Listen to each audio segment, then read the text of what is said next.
Football at 4, powered by the Inside the Birds podcast, brought to you by Bet365. Whatever the sport, whatever the moment, it's never ordinary at Bet365. Adam Caplan's here today. We went over the Pro Football Focus quarterback tiers. Nick Siranni is extended. I think it's the most improbable Philadelphia sports story that I can think of. Does he deserve to be the highest paid head coach in football? It is the craziest sports story that I can think of, and yet it doesn't seem to be embraced by the Philadelphia sports fans. Plus, some under-the-radar stuff around the Philadelphia Eagles organization. We'll get into all that right now with Adam Caplan from the Inside the Birds podcast as he joins me right now for another edition of Football at 4. What's up, Adam? Mike, good to talk to you. I was listening to you and Jeff yesterday. I find it interesting that you think it's that improbable. Now, is it because your point? It sounds like, and you can correct me if I'm wrong. He was a guy that was under the radar, like no one really knew much about him. Is that accurate? Absolutely. I mean, when this guy got hired, no one could say what a great hire. I mean, nobody knew who he was.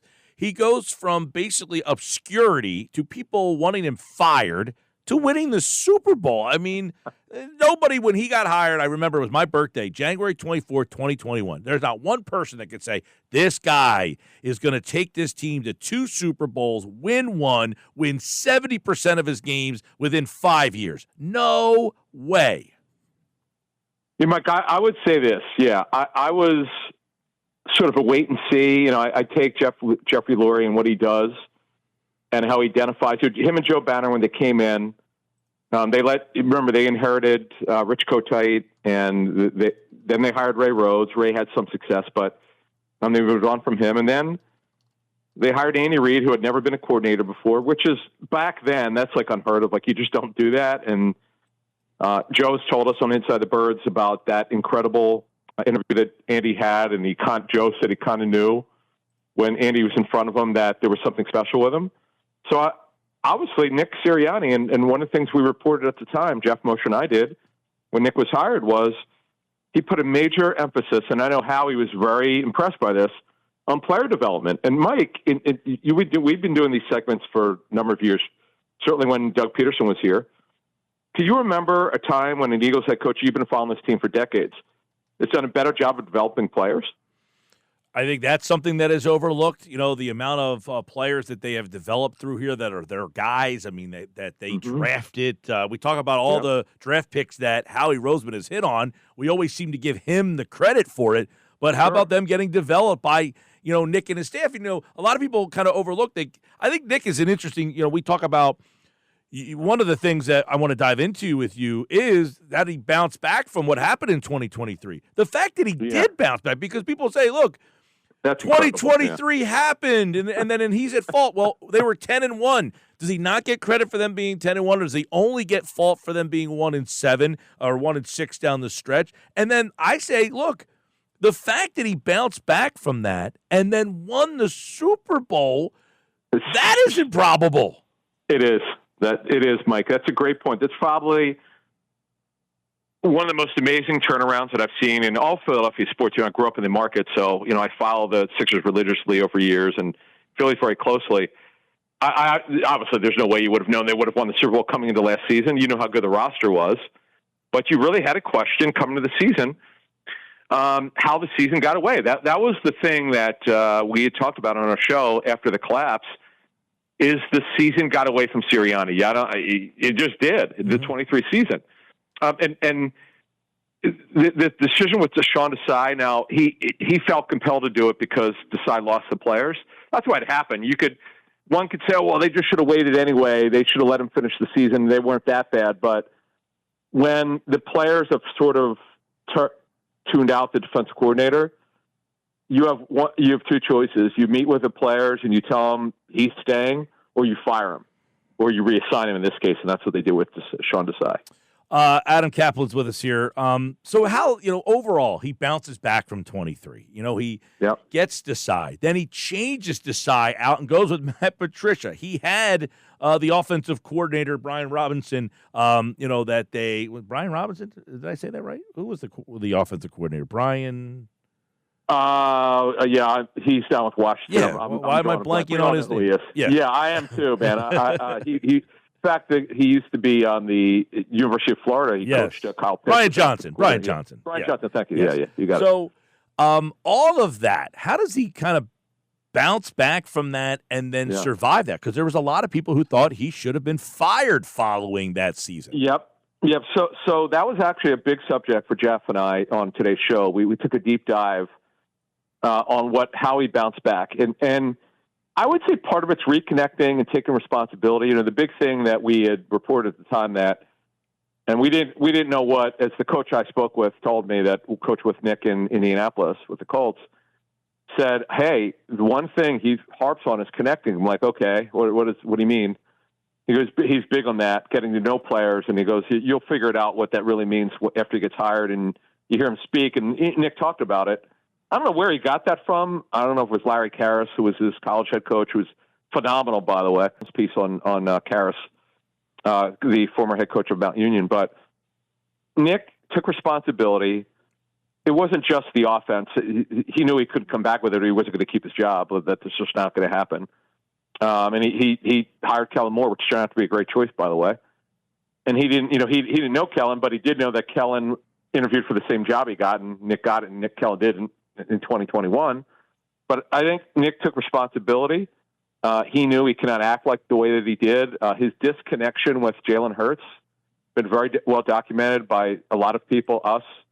The Athletic wrote a great piece on it. I suggest people read it if you can, if you've got a subscription to The Athletic. Some great reporting and detail on it. And Nick, he, as you said, Mike, and I'll expand on it, he could have gone either way.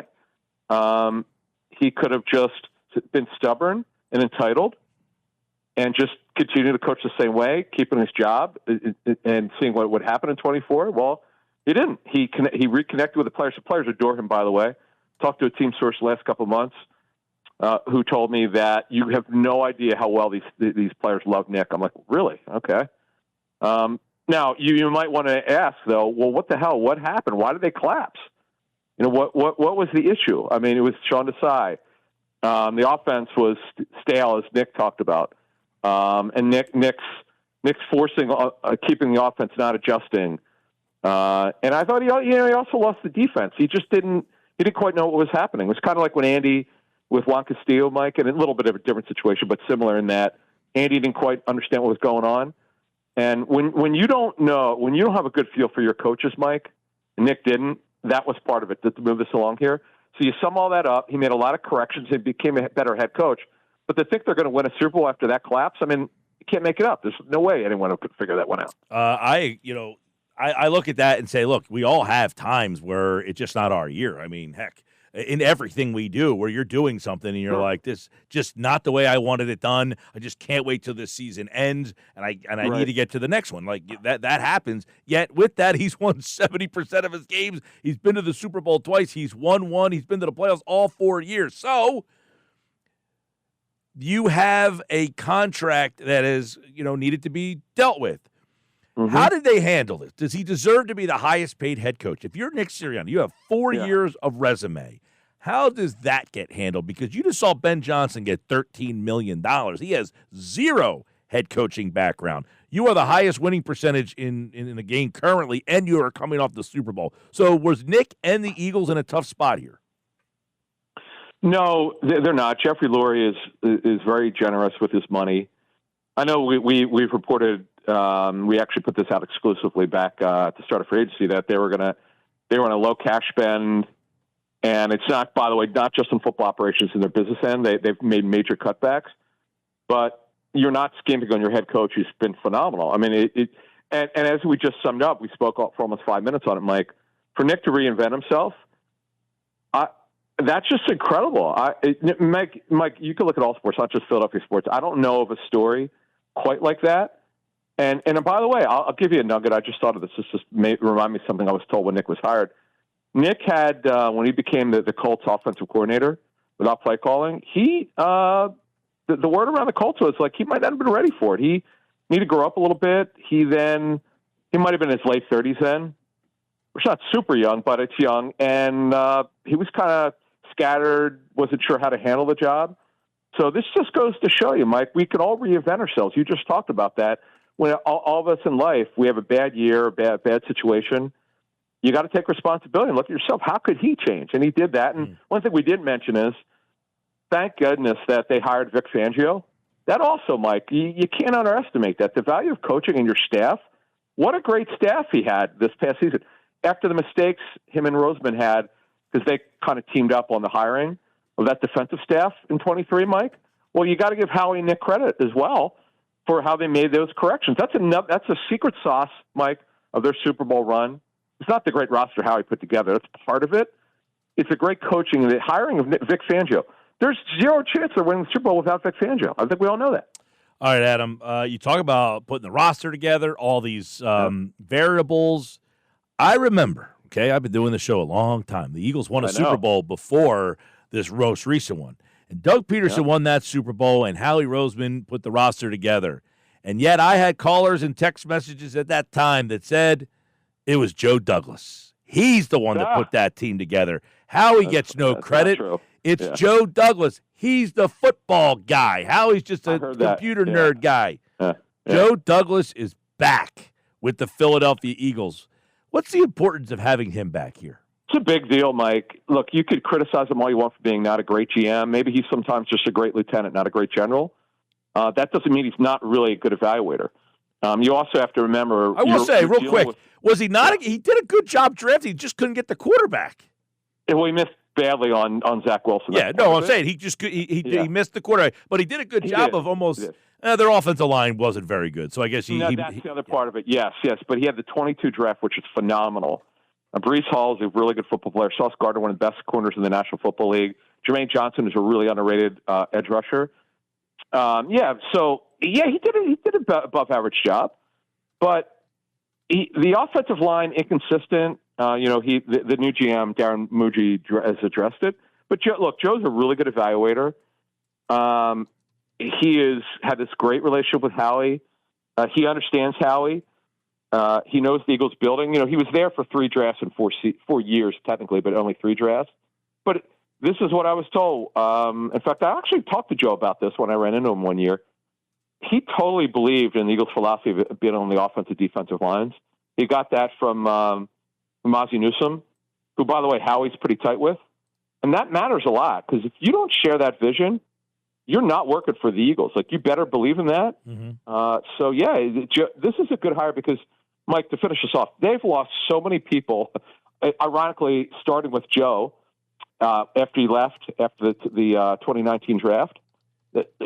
Ian Cunningham, we've talked about, is just GM of the Bears. Andy Weidel, one of Joe's best friends, who's now with Pittsburgh. Casey Waddle was Eagles scouting coordinator. By the way, that he did a great job in that. You could go through a number of people over the years the Eagles have lost under Howie, and this is doomed. When this happens, when you lose your 6 or 7 really good people, Brandon Hunt, by the way, just left. Anthony Patch just left. They both went to the Raiders. When you lose all these guys, Mike, it's eventually going to catch up to you.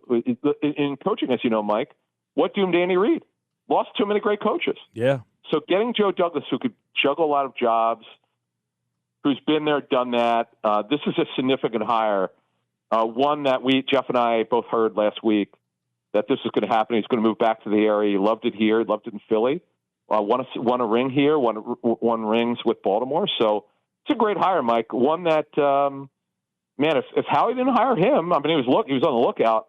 I don't know who could have gotten to anyone close to Joe Douglas' level, to be honest with you. Well, there you go. Douglas is back. Sirianni signs a multi-year extension, and the Eagles making a little news this week with that multi-year extension for Nick Siranni. He will be back for multiple years, and as you heard many of his players talking today, we will hear from what Nick Siranni had to say coming up next here on the Sports Bash Live. That's Adam Caplan. This is Football at 4, of course, powered by the Inside the Birds podcast, which you can get on all podcasting platforms. Thanks, Adam.